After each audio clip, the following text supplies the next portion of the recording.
እዚህ ጋር የማሳያችሁ የጣት ቀለበት ግራማ 2 ግራም ነጥብ 7 ናት። አሰላሙ አለይኩም ወራህመቱላሂ ወበረካቱሁ።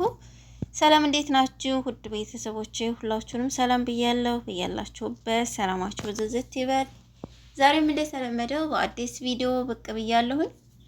ዛሬ ቀኑ ሮብ ነው፣ ጁን 4 2025 ማለት ነው። እዚህ ጋር ይዤላችሁ የመጣሁትን 2 ግራም ነጥብ 7 21 ካራት ባህሪን ናት ማለት ነው።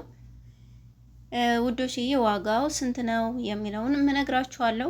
ወርቅ ስትገዙ እንግዲህ ጥንቃቄ ማድረግ አለባችሁ። በደንብ አይታችሁ ካራቱን ግዙ። ብዙ ተመሳሳይ ስላለ ለምሳሌ ሁልጊዜም እንደምነግራችሁ የሂንድ ወርቅ እንዲሁም ደግሞ የኮይት ወርቅ በተለይ የኮይት ወርቅና የባህሪን ወርቅ በጣም የተቀራረበ ስለሆነ እዚህ ጋር ጥንቃቄ ማድረግ አለባችሁ። ካራቱን በደንብ ማየት አለባችሁ።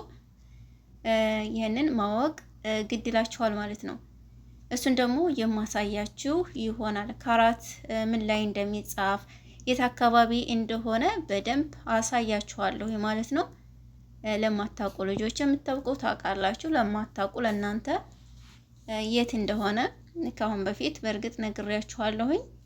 የልብ ቅርጽም ወይም ደግሞ ረሽረሽ ከሆነ ወይም አገጣጠሚያው ላይ ማለት ወይም ደግሞ ከታች ረሽረሽም ከሆነ እዚህ ልባችን ጋር ወይም ደግሞ ገመዱ ላይ ከቁልፉ ማለት ነው እዛ ላይ ይጻፋል።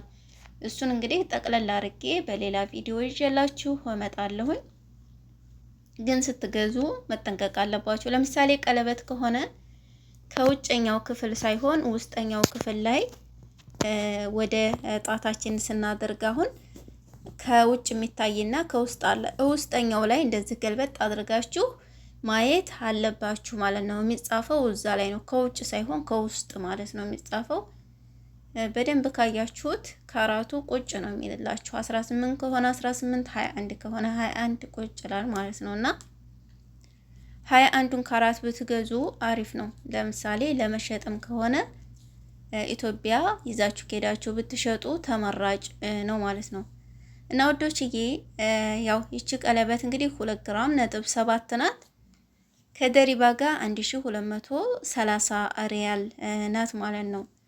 ከደሪባ ውጭ ግን የመስነእያና የግራማ ሂሳብ ብቻ 1070 ሪያል ናት ማለት ነው። ውድ ቤተሰቦቼ እንግዲህ ይህንን ይመስላል ማለት ነው። የዛሬ የሮብ የቀን ውሎ ይህንን ይመስላል።